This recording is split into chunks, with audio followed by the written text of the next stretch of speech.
Hello, welcome to Issues with Issues. This is my pull list for the week of April 1st. Happy April Fools. We're just going to jump right into this with probably a little teaser for my next non weekly pull video. As I picked up Batgirl 18 this week. This is kind of a. Yeah, I picked it up because I heard good things about this series, and I looked at the first page and I was like, oh, this is probably a good jumping on point because she's like kind of describing who she is and like her history and stuff. So I was like, oh, this is like for new readers. It's not. It's in the middle of a story arc, but it's no problem. I just kept reading and I understand it all. I don't understand it like everything, but like I have the narrative flow. I'm flowing with it.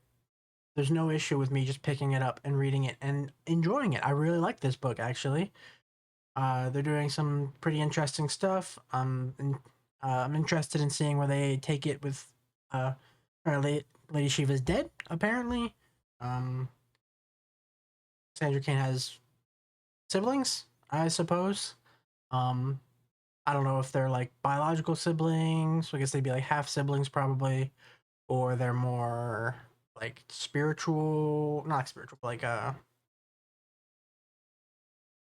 in law siblings or something. Like maybe they were picked up and trained by Shiva, and so they consider them her sibling. But who knows? Um, some super interesting stuff. A lot of great art. The cursed blood thing is like I'm in on it. I'm gonna keep reading. I'm gonna keep picking this up, and it's just what I said earlier. I'm gonna use this issue as a big example for why comics are not nearly as hard to get into as people think they are. Because I genuinely think you can just go in and pick up a comic book off the shelf, and if you know who Batman is, there's nothing stopping you from picking up. I think it's number 8 this week. It might not be. Might be number 9. I don't know. It's a little small on my screen. Um, like there's nothing stopping you, and you just read it and you understand. You go, oh, I guess I'll pull that down. Using Batman more because like everybody knows Batman. Like you know Batman. And you're like, oh, Vandal Savage is leading the GCPD and Poison Ivy's mayor. Whoa, what the fuck happened there? But then like you just keep reading the book and you're just in the story. You don't need to make a big deal about it. You'll figure it out. Like whatever. Batman, very good. Very much on par with what the series has been putting out so far. We got a lot. A lot of this issue was more focused on Vandal Savage going to Mayor Ivy, proposing a sort of alliance, while Batman is kind of trying to be like seen and have his presence felt out in the city, while also dodging the new opposition from the GCPD, trying to figure out what Vandal Savage is. And he has a great conversation with Alan Scott, uh, the first on space Green Lantern, who is from Gotham, if I'm remembering right. At least he was at some point. Um, they have a great conversation about that where they kind of he kind of helps him talk through all the mess and kind of get a through line. Really liked that. I'm just super excited to see where it goes. Let's stick on the Batman train here for a second. Batman and Static Beyond. I still don't care for the tactical bat suit. Um, I think it kind of ruins the future aesthetic that Beyond's got. But honestly, Batman has had more to do in this issue than he has in the entire rest of the series. Like, this feels more like a Batman than he has in the last 4 issues. Or he'll make a comment like, oh, the suit normally makes this easier, but I still put in all this practice, so I'm still able to hit this shot with a batarang, even without the advanced targeting, hyper, super muscle, whatever. It's like he's very much a decently competent Batman in this issue, which is great to see. Uh, but honestly, it's still one of those things where a lot of the story and stuff, especially with the space story, where stuff's happening out in space, the Justice League's in space. That's the reason they're not on Earth. And the Earth is maybe gonna join. It's like Galactic Council. The stuff's happening up there. That's um, some people are against it. Some people are for it. Some people want to do whatever. I don't. I don't think I want that in this story. I think that distracts from the main story. I think even Batman's presence, even though he is a much better representation of Batman Beyond, I still think he distracts from the main story.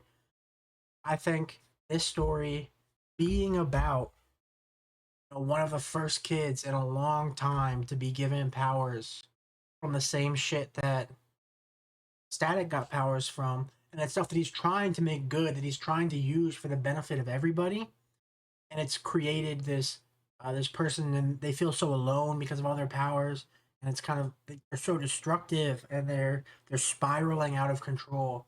I think if it just focused on Static, him trying to remedy this and kind of connect with this kid, and trying to bring him back to the good side, trying to figure out what went wrong, trying to move Dakota forward and like save people while also trying to save the main villain. I think that is a much more interesting, concise story than what we've been getting with this. And I hope we get less Batman in the next. It seems like it's ending next issue, and a 6-issue miniseries makes sense. That's kind of the default miniseries. What do you call it? Issue count. So we'll see. But I really hope it's a lot of Static and just a little bit of Batman in this final issue. And it really kind of, in my opinion, it sucks because if a Batman Beyond series was being published and a Static Beyond series was getting published, I think I buy them both. Like if this was the Static Beyond story being told just without Batman and without the space stuff, and then there was a separate Batman Beyond book being produced at the same time, I'm buying both of them. So I don't know why we had to kind of shove them all in. It really feels like a DC mandate on like, oh, you want to do something in the Beyond future? Well, you got to put Batman in it because that's people know Batman Beyond. They don't know like anybody else Beyond. You got to put Batman in it because that's like the name people know, which sucks. I do hope this writer gets a chance with Static and even maybe the just kind of Beyond future in general uh, in the future. I'd love some more older Static stuff, some more Beyond stuff in general. So hopefully, I haven't checked sales or anything. Let's see how well this issue's selling, and hopefully, it's a kind of a beacon that will want more of this. Cause I want more of this, but we'll see. We'll see. We'll see. Um, Now let's get out this, and it's a little disclaimer here. I did not pick this variant cover. They did blind bags for the new. This is the new number one Daredevil, or Daredevil's new number one.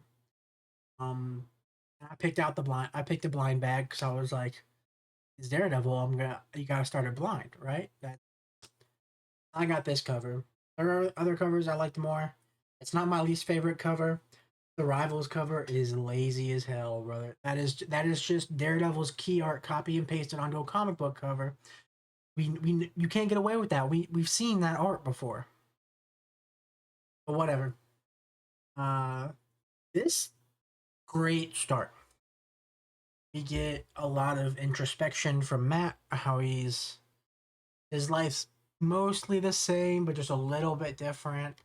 Like he's talking with an old friend at the bar, but it's not Foggy Nelson. Practicing law. Kinda, he's teaching law school students contract law. He's like being Daredevil.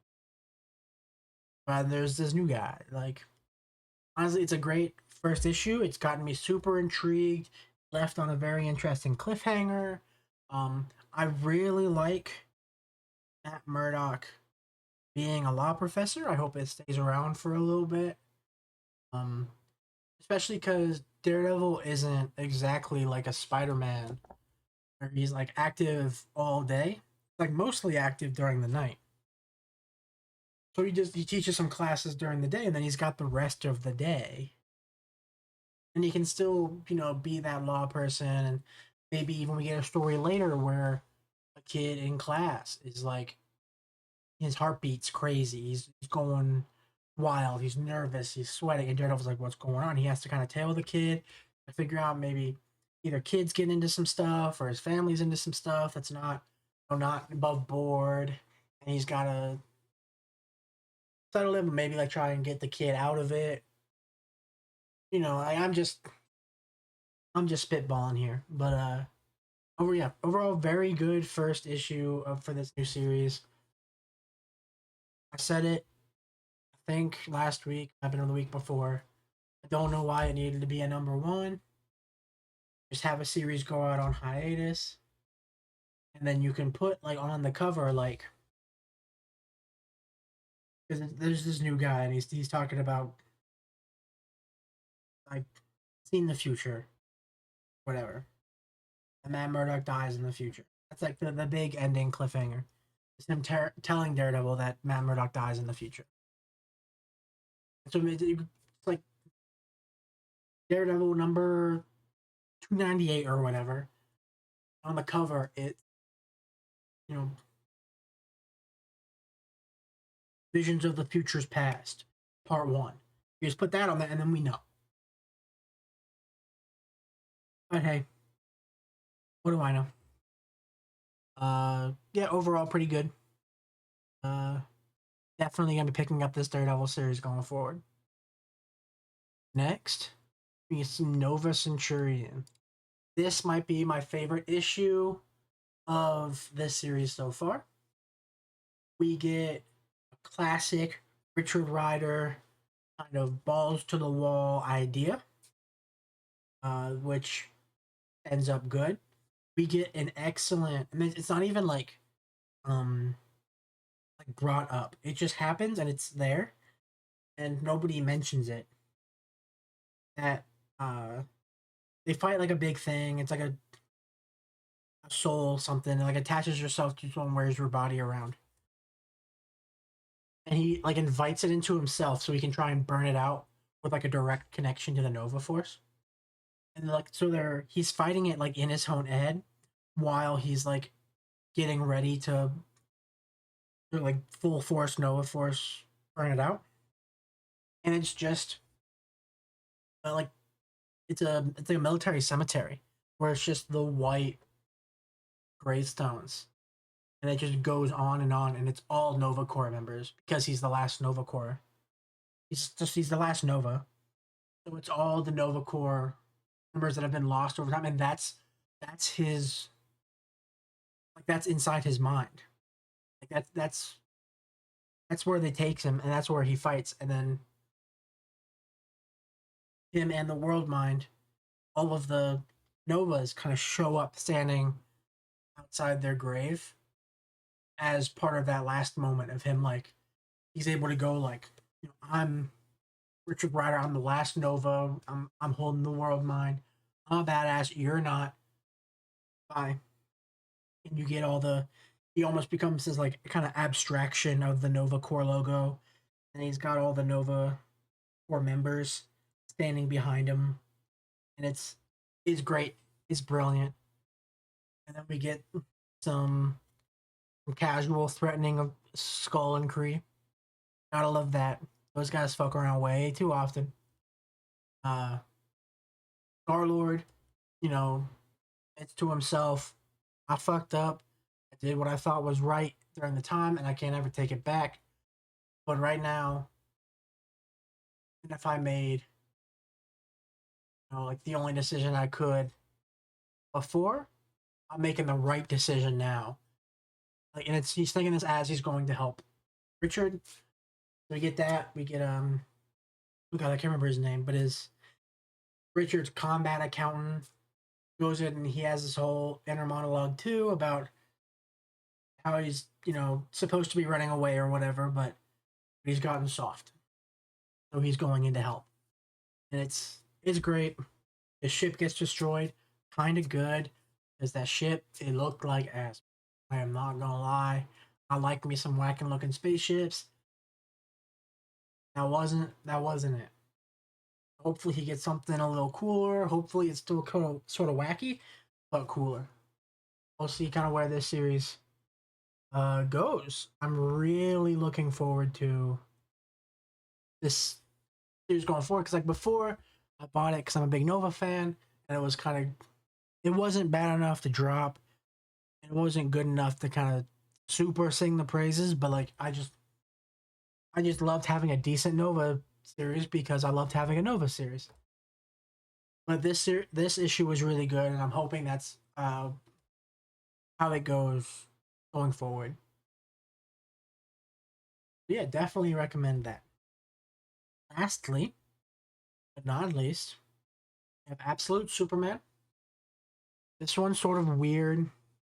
Um, like half of the issue is dedicated to F. Adam, and they call him King Shazam at the end. How he was like a slave that escaped in like ancient Egypt. He talks about having to like wade through the Nile, and then he gets picked up by brainiacs and gets something. It seemed like it looked like the Mother Box. Like mutated him, gave him powers, but then eventually he gets sealed away, and then he gets broken out at the end of this issue with a Talia is trying to bring back or is trying to put Roz into a Lazarus pit. He's not having it because he's a changed man.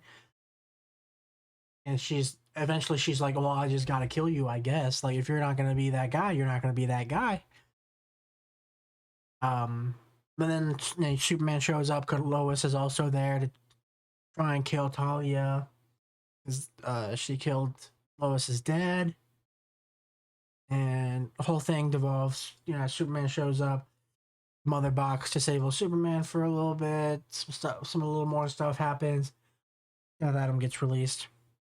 We'll really see how this goes because, like, on the surface, it kind of reads like how they were putting Black Adam and everything back when the Black Adam movie was coming out. Like, they went hard for that movie for some goddamn reason. So, I'm not saying that this is that, but it could be because we don't know yet. I'm really hoping it's not. Hopefully, this is something. Maybe it's someone that you know Superman can relate to. Maybe he gets this ally, uh, or maybe he takes kind of Roz's place on the like evil teams in their members. Or him and Superman fight. Oh, maybe Superman pulls ahead, or he just decides the fight's not worth it right now. Leaves, finds evil guys. They join forces. Who knows? I'm hoping for the best. It's a fine issue. It's just a lot of standing in a room and, and then exposition. And they're standing in a room pointing guns at each other. And there's some more exposition. It's just one of those issues where this is the start of a new arc, so you kind of gotta do a little bit of setup. I understand that. Doesn't make it super exciting though. So overall, just is a fine setup issue. It will really be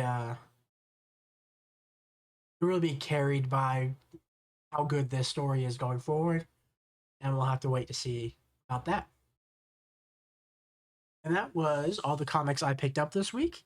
If you have any suggestions on stuff I should be picking up, or you want to talk about any of these, put it down in the comments. I'll be happy to talk with you. Other than that, do all the normal YouTube stuff, like and subscribing.